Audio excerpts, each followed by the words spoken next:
Hey everybody, my name's Jeremiah and you're watching DocWatch.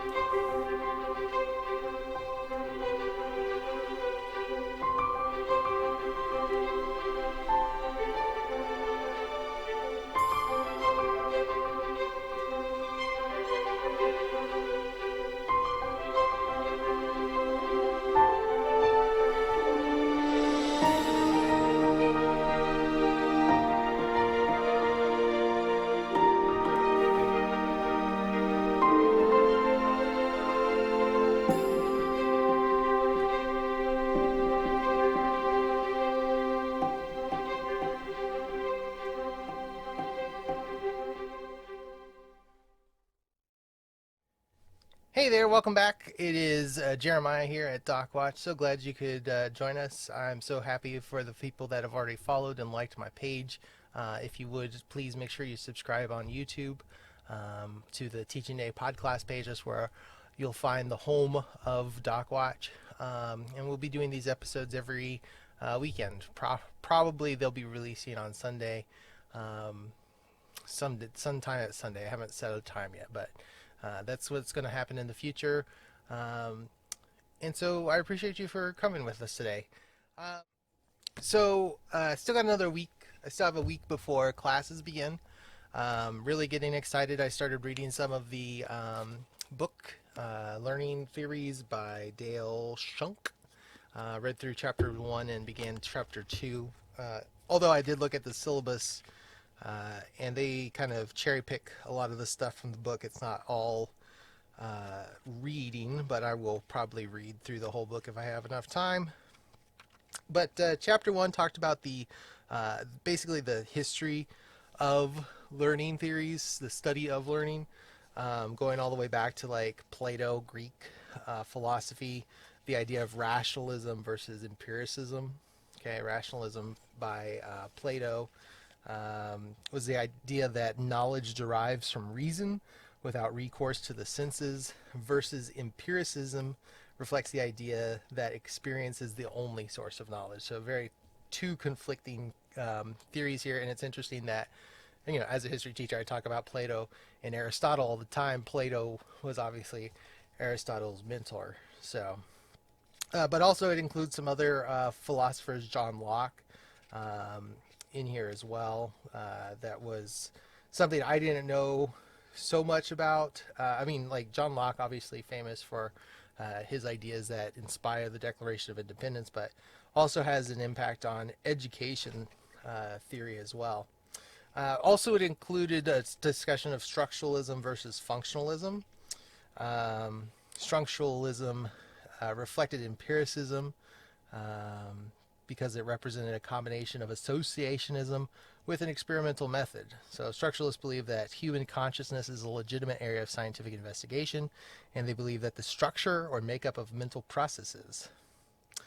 They postulate the mind is composed of associations of ideas that to be studied must be broken into single ideas. Versus functionalism is the view that the mental processes and behaviors of living organisms help them adapt to their environments.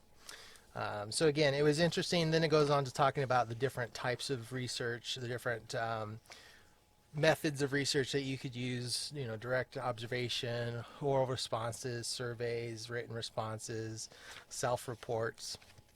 One thing I did find interesting was the section on educational data mining, especially its discussion a little bit about learning analytics, using learning management systems like Canvas. That if you're in Clark County or pretty much a lot of places around the country, we're using Canvas right now as part of either distance learning or hybrid models. And but the fact, if you're not familiar with some of the tools, the reason I think Clark County chose Canvas is because it has so many tools to monitor progress, monitor the engagement that students are, how many times are they clicking on a page, how long are they staying on a page. Some of the tools inside the tests, if you're doing assessments online through Canvas, you can watch the students if they click out of the window, to ensure, like, are they trying to cheat or whatever it might be. But it's just an interesting concept to talk about here, and I will look forward to hearing more about it in the future. I wish I had the book that I'd got from my master's program, because it also talks in here about learning memory, how memory is served in the process of learning. And I had a really good book from my master's program. I'll have to try and see if I have it somewhere, that talked all about the differences in how we develop memories and such. Second chapter I haven't gone all the way through yet, but it is on neuroscience and the structures of the brain, the stuff that makes learning possible in your noggin. So I'm about halfway through that chapter, and I will finish that up before Friday. Friday is when the class is open, so that'd be exciting. Also, I started reading through Learning Supercharged, the one by Lynn Shrum. In this one, the first chapter, again, is more kind of like an introduction. What I think is interesting about this book, however, is that it is... so the first chapter is on STEM, STEM initiatives and so on. And what they do is they give spotlights of these programs actually in use. So I find that kind of an interesting subject here. Let's see. Carnegie Mellon's Create Lab. There's a thing from Ohio. I believe it was Ohio. Let me see where it was. The Newport Aquarium did a Wave Lab, where they actually bring sharks into the classroom for students to do observations and things of that nature to develop like science projects or science hypotheses. Having a hard time turning the pages, folks.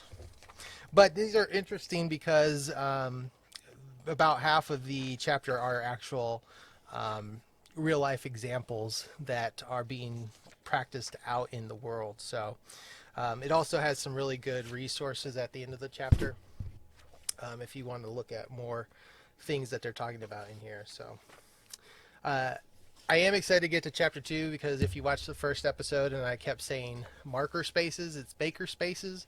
I had never actually heard of the maker movement, so I'm interested in seeing what that is and what exactly a makerspace is.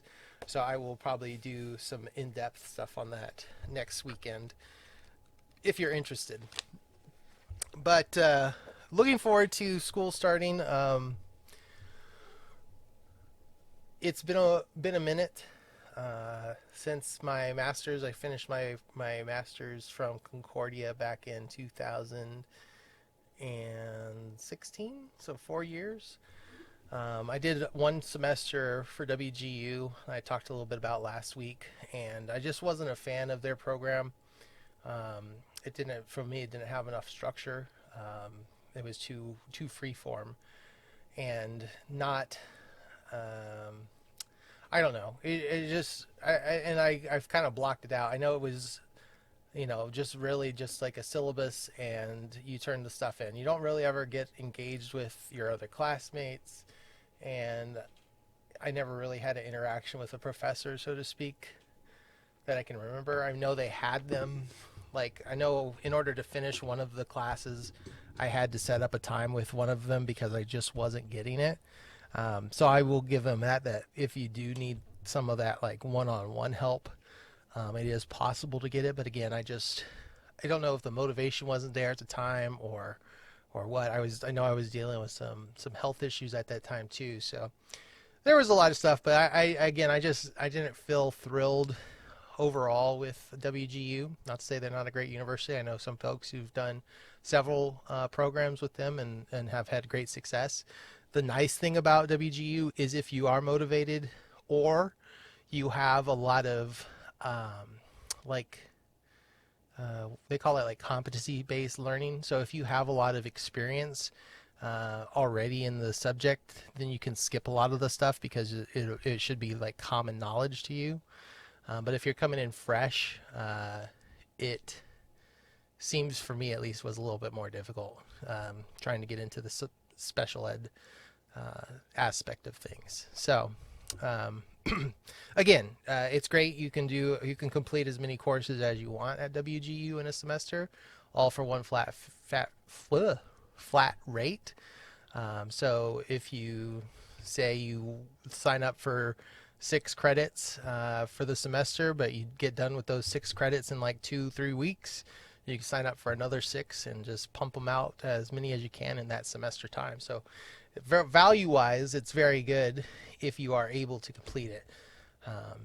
So that's kind of interesting. Anyways, I'm glad you guys hang out today. I'm thinking about lots of stuff to do when it comes time to actually starting courses. I might start, I know this probably seems weird, I might start like a Twitch stream to kind of hang out and do my work and kind of talk ideas with you. If you're interested, that might be something we could set up and talk about. So I think we're gonna have a lot of fun with this. I hope you'll join me on this journey. Next week, I know this episode is not going to be very long. Again, there's just kind of this holding pattern right now until classes start, and we'll talk more about that kind of thing.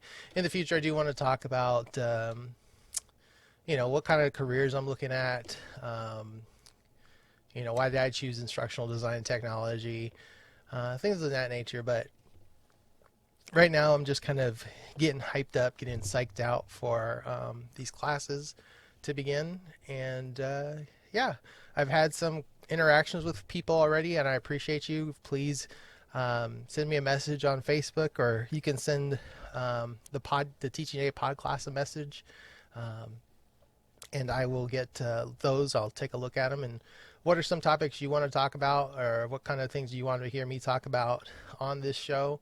And I can research them and do them. So this is really meant to be kind of a helpful guide, and show you that it's possible with a full-time job to complete this process. Yeah, so short today. Hope you'll tune in next week. Next week we'll have access to classes, and so we can start looking at some of the other stuff that's going on, and have discussions about what do we see in the class, and things of that nature. So please share this with your friends. Anybody who's interested in education, anybody who's interested in maybe pursuing a doctorate. I think you'll find it interesting. I think we'll have a good time. So till next time, thanks for tuning in to Doc Watch. We'll be back next week. Have a great week. Have a great rest of your week. Bye.